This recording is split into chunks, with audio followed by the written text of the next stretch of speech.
Putaran pertama KTT di Burgenstock, Swiss yang menjadi wadah kesepakatan damai Amerika Serikat dan Iran telah berakhir. Sejumlah hasil kesepakatan mulai dijalankan, termasuk pengelolaan Selat Hormuz diserahkan pada Iran.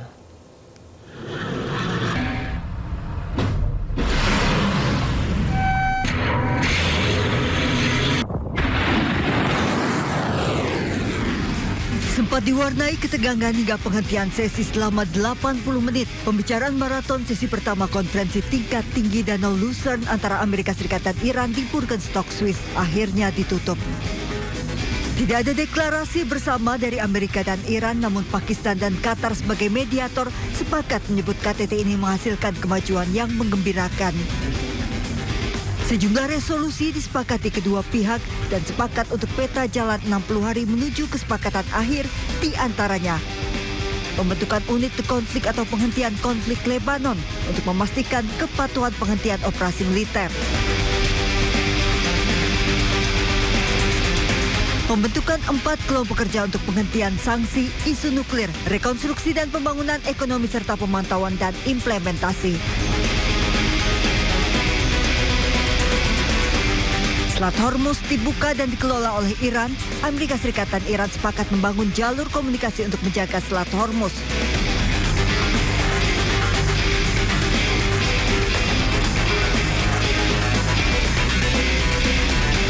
Amerika Serikat menangguhkan sementara sanksi minyak Iran.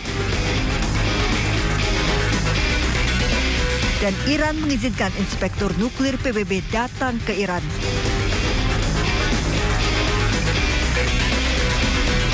Got is, number one, we set up the mechanism to ensure not only the Straits of Hormuz are open, but will stay open.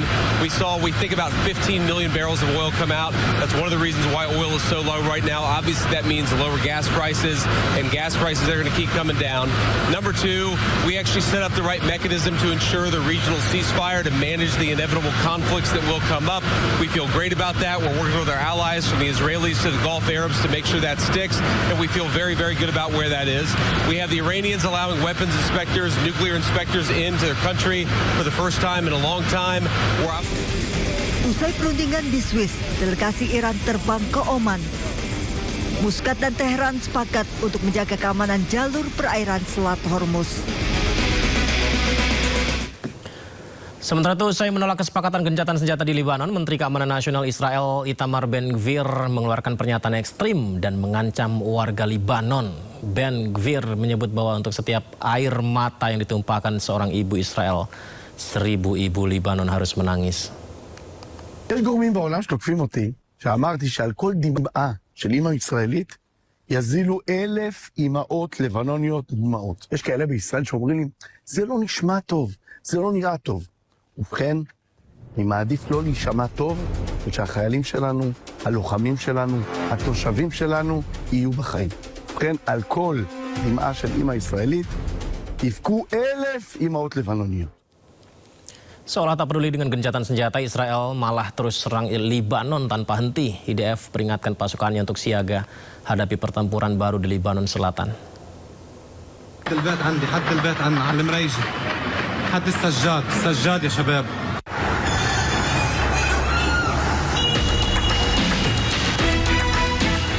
Eskalasi konflik di Lebanon Selatan yang melibatkan serangan udara dan artileri terus menimbulkan korban jiwa termasuk warga sipil.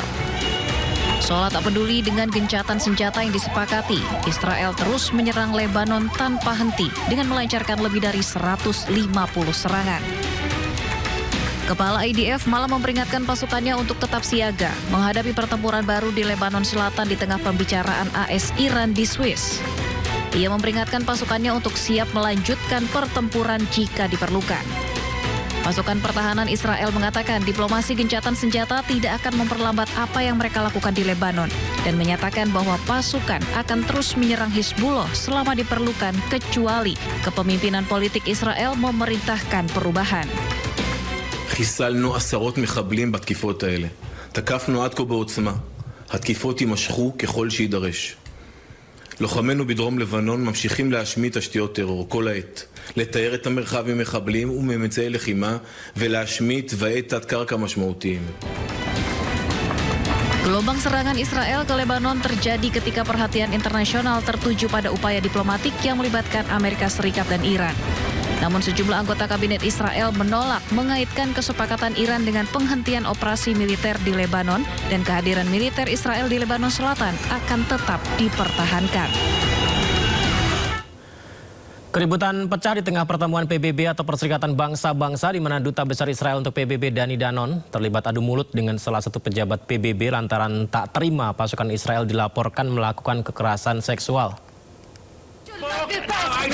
It should not be personal. I have a point of order. Shame on you. I have a point of order. I will not walk out. We have verified evidence. This is a point of order.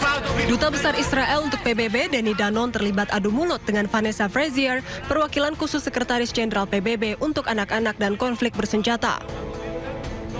Konflik bermula saat Danon menyampaikan pidato, menyampaikan rasa tidak terima dan merasa dituduh bahwa pasukan Israel melakukan kekerasan seksual. Kemudian Danon meminta Pramila Patten, perwakilan khusus PBB untuk kekerasan seksual dalam konflik, untuk mengundurkan diri. First they accused Israel of starvation, then genocide, now rape. Rape. Every few months a new blood libel is dressed up as a UN report. Ms. Pamela Patten, you are a collaborator in this disgrace. You could have said no. You could have resigned. You failed to do it then, but you should resign now. Pidato tersebut langsung disela oleh Vanessa Frazier yang menimbulkan keributan dengan Danon.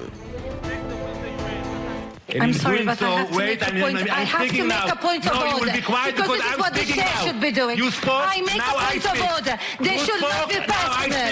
It should not be personal. I have a point of order. I have a point of order. Keributan tersebut terjadi pada Jumat setelah laporan PBB tentang kekerasan seksual terkait konflik menambahkan pasukan Israel ke dalam daftar pemantauan PBB atas tuduhan yang melibatkan tahanan Palestina. Meski Israel menolak, namun pejabat PBB mengatakan bahwa kesimpulan tersebut didasarkan pada informasi terverifikasi yang dikumpulkan melalui mekanisme pelaporan PBB yang telah ditetapkan.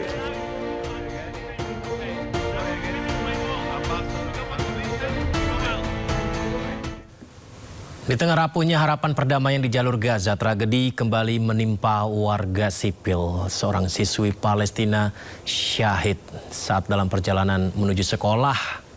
Perjalanan menuju sekolah setelah serangan udara Zionis Israel menghantam sebuah kendaraan di Gaza.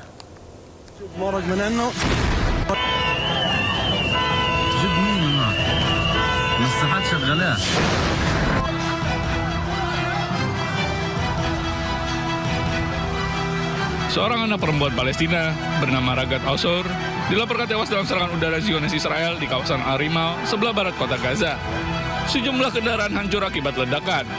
Sementara warga berkerumun di sekitar area serangan dan ambulans dikerahkan untuk mengevakuasi korban. Keluarga dan kerabat Ragat berkumpul di luar kamar jenazah. Suasana duka menyelimuti lokasi ketika para anggota keluarga meratapi kepergian gadis yang masih sekolah tersebut. Menurut keterangan sang ibu, Ragat sedang dalam perjalanan menuju sekolah ketika 3 rudal menghantam area tempat ia berada. Sang ibu juga mengungkapkan bahwa putrinya telah menghilangkan ayahnya 2 tahun lalu. بريئة بنتي 3 صواريخ يضربوا ورا بعض في بنتي رايحة على مدرسة كانت مروحة شو صار؟ شو عملت البنت البريئة؟ مروحة من المركز راحت تدخل لعبة يتيمة ربيتها 2 راحت عروس يا رب راحت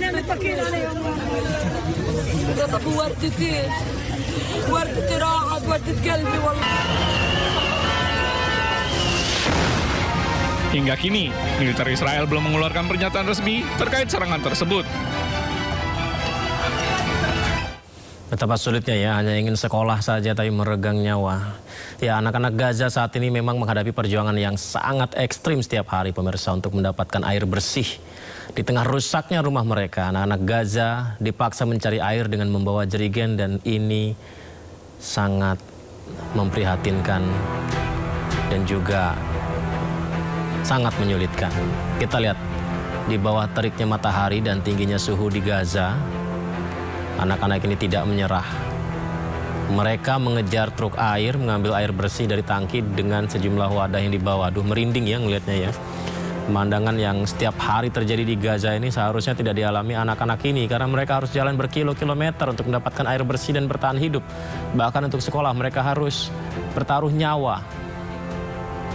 UNICEF bahkan melaporkan sekitar 1,1 juta anak Gaza kesulitan untuk mengakses air bersih setiap harinya.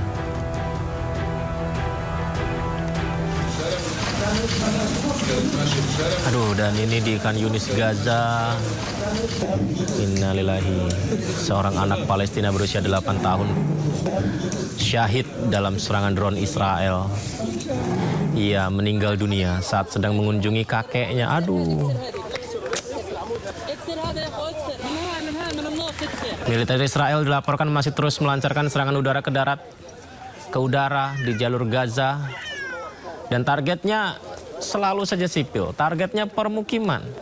Data menyebutkan setidaknya 1 anak terbunuh setiap harinya di Gaza akibat serangan Zionis Israel.